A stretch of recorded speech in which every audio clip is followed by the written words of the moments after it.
nuevo el volumen y apaga la luz. La tumba del abuelo. Cuando mi familia y yo llegamos a ese pueblito en Chile, lo hicimos porque mi papá insistía en que teníamos que ir a visitar la tumba del abuelo. Hacía años que no íbamos, más que nada porque vivíamos lejos, y con el tiempo y la vida de ciudad, las visitas se fueron espaciando. Pero ese verano, decidimos que ya era hora de llevarle flores y hacerle una limpieza a la tumba que seguro estaba hecha un desastre. Recuerdo que cuando llegamos al cementerio, el lugar tenía esa vibra rara que siempre me da escalofríos. Era un cementerio antiguo, con esas lápidas desgastadas por el tiempo y un silencio que parecía tragarse el sonido del viento. La tumba de mi abuelo, como era de esperarse, estaba descuidada. Había maleza, tierra acumulada, y la lápida apenas se veía con la mugre. Así que nos pusimos a limpiarla con cuidado, mientras la más chica de la familia, mi hermana de 6 años, jugaba por ahí cerquita. Estuvimos un buen rato en eso, sacando las hojas secas, limpiando la lápida y poniendo las flores nuevas. Terminamos ya cuando estaba empezando a caer la tarde y el cementerio se ponía más lúgubre de lo normal. Después de eso, nos volvimos al hotel para descansar. Ahí fue donde pasó algo que nos dejó a todos con la piel de gallina. Ya en la habitación, la más chica, la Emilia, nos pregunta de la nada: ¿mañana vamos a volver a ver al abuelito? Mi mamá, sin pensar mucho, le respondió: sí, mi amor, vamos a ir al cementerio de nuevo si quieres. Pero ahí la niña la cortó y dijo algo que nos dejó mudos. No, porque el abuelito me dijo que no le gusta que tardemos tanto en venir. Nos quedamos helados. Mi mamá y mi papá se miraron y le preguntaron a la Emilia qué estaba diciendo. La niña, como si nada, siguió explicando. Sí, me habló cuando estaban limpiando. Me dijo que de niño el papá era muy travieso y que aunque el pueblo es chiquitito, tenemos que venir más seguido porque aquí están nuestras raíces y no las podemos olvidar. También dijo que lo visiten más, que no le gusta estar solo tanto tiempo. En ese momento, el silencio en la habitación era total. No podíamos creer lo que estábamos escuchando. Mi papá, intentando mantener la calma, le preguntó a la Emilia si de verdad lo había visto. Ella, con la inocencia de sus 6 años, le dijo: sí, papá, estaba ahí conmigo. Me contó muchas cosas. Nos quedamos todos en silencio. Nadie supo qué decir. Desde ese día, algo cambió en nosotros. Ahora vamos 2 veces al año al pueblo, sin falta. Con el tiempo mis papás incluso compraron una casita allá, como si el abuelo nos hubiera hecho entender lo importante de no olvidarse de dónde venimos. Y cada vez que vamos, llevamos flores y nos quedamos un rato más en el cementerio. Nunca más Emilia volvió a decir que lo vio, pero todos sabemos que aquella vez, de alguna forma, mi abuelo nos habló a través de ella. Brulla. Te voy a contar una historia que me contó un cuate que vivía en un pueblo bien alejado de la civilización aquí en Guatemala. La cosa es que en ese pueblo vivía una señora que todos aseguraban que era bruja. Ya estaba bien vieja, de esas que ya ni se sabe cuántos años tienen. Vivía sola en una casa chiquitita a las afueras del pueblo, un lugar que ya de por sí daba miedo. Nadie se acercaba mucho por ahí, ni los perros se atrevían a pasar cerca. La cosa es que un día la señora murió. No fue sorpresa para nadie, pero lo raro es que cuando eso pasó, el ambiente en el pueblo cambió. Nadie quería saber nada de ella, como si el simple hecho de mencionarla fuera a traer algo malo. No le hicieron misa ni nada, y solo un grupito de personas valientes se animaron a enterrarla en el cementerio del pueblo. Así nomás, sin ceremonias, cavaron una tumba y la echaron ahí. La enterraron rápido, como si quisieran deshacerse de ella lo más pronto posible. Los días pasaron y todo parecía normal.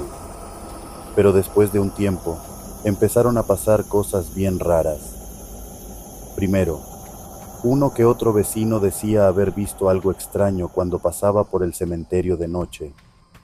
Algunos aseguraban que veían una llama azul saliendo de la tumba de la vieja bruja, así, como un fuego flotante que iluminaba la tumba y después desaparecía en el aire.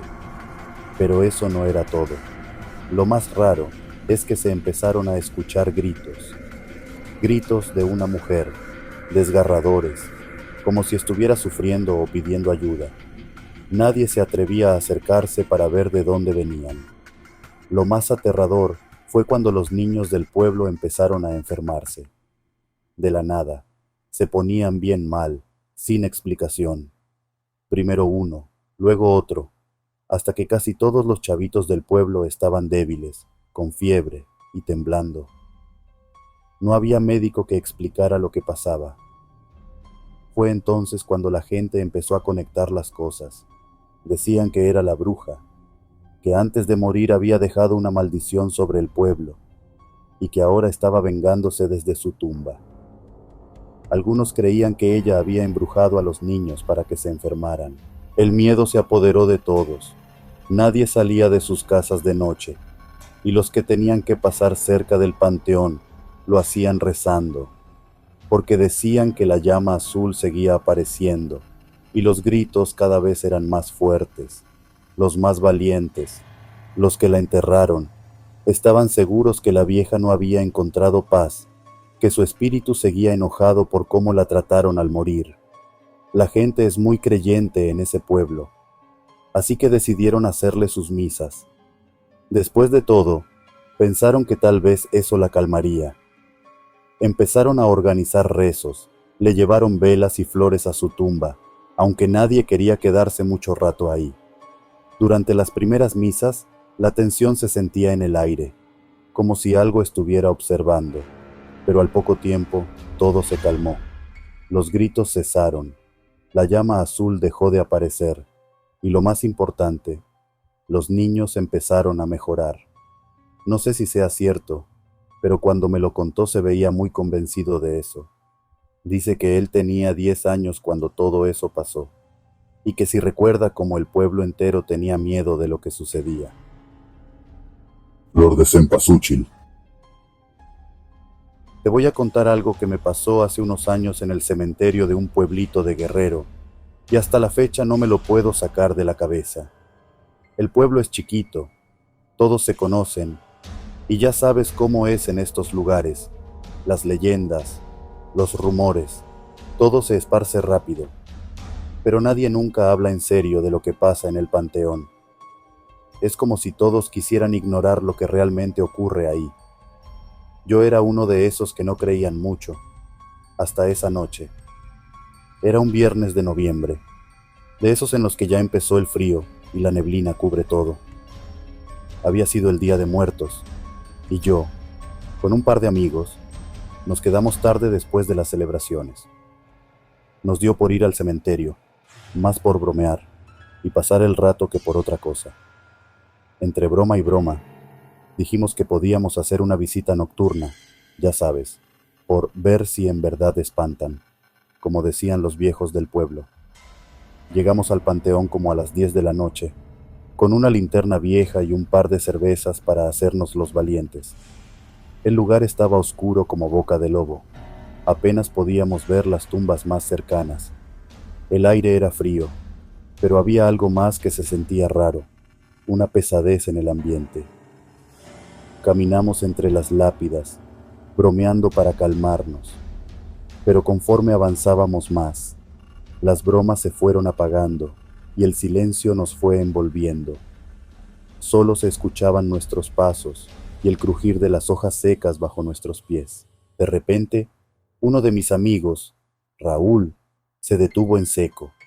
¿Vieron eso?, dijo en voz baja. Todos volteamos a donde él señalaba con la linterna.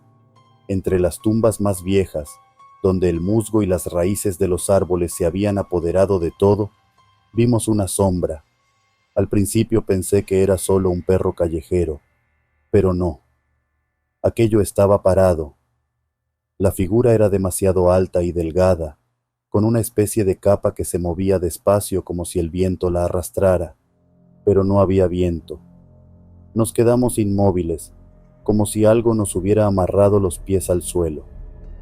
La figura se movió lentamente, como si no le importara que la viéramos, y se deslizó entre las tumbas, desapareciendo detrás de una capilla en ruinas que estaba al fondo del cementerio.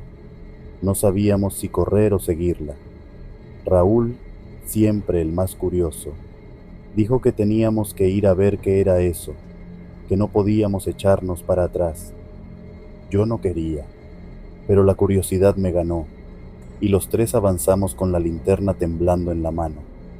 Cuando llegamos a la capilla, el aire estaba más frío, y había un olor a tierra húmeda mezclado con algo que no pude identificar como a podredumbre.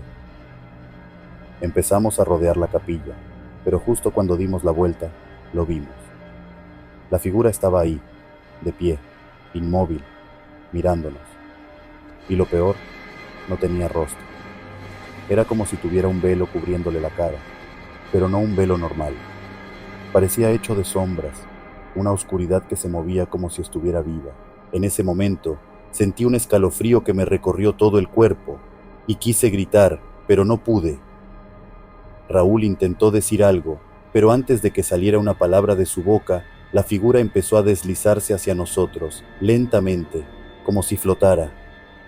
No tenía pies, no hacía ningún ruido al moverse. Nos miramos entre nosotros, pero nadie se movía. Era como si estuviéramos congelados por el puro miedo. Sentí que el corazón se me salía del pecho. De pronto, sin decir nada, Raúl giró sobre sus talones y salió corriendo como alma que lleva el diablo, y nosotros lo seguimos, tropezando entre las lápidas y empujándonos para avanzar. Pero el camino de regreso se sentía interminable. Las tumbas parecían moverse, el cementerio parecía no tener salida. Escuchábamos pasos detrás de nosotros, pero cuando volteábamos, no había nada. Solo esa maldita sensación de que algo o alguien nos estaba siguiendo. Corrimos hasta llegar a la entrada del panteón y cuando por fin la cruzamos, los pasos cesaron. Nos detuvimos, jadeando, intentando entender qué había pasado, pero lo peor vino después. Al día siguiente, Raúl no apareció en la escuela. Fuimos a su casa y su mamá nos dijo que no había regresado esa noche. Lo buscaron por todo el pueblo, pero no lo encontraron. Esa misma tarde, alguien del pueblo dio aviso que habían encontrado algo en el cementerio. Fuimos corriendo, y ahí, justo en la capilla donde habíamos visto a esa figura, encontraron el cuerpo de Raúl, pero estaba todo mal. Su cara estaba pálida, sus ojos abiertos, mirando hacia el vacío. Parecía que algo lo había asfixiado, pero no había marcas, no había señales de violencia. Solo estaba ahí, como si su vida se hubiera apagado de golpe. Y lo más aterrador de todo fue lo que encontraron en su mano, una pequeña flor de cempasúchil, marchita, como las que habían dejado en las tumbas el día anterior. Desde ese día, yo no volví a ese panteón.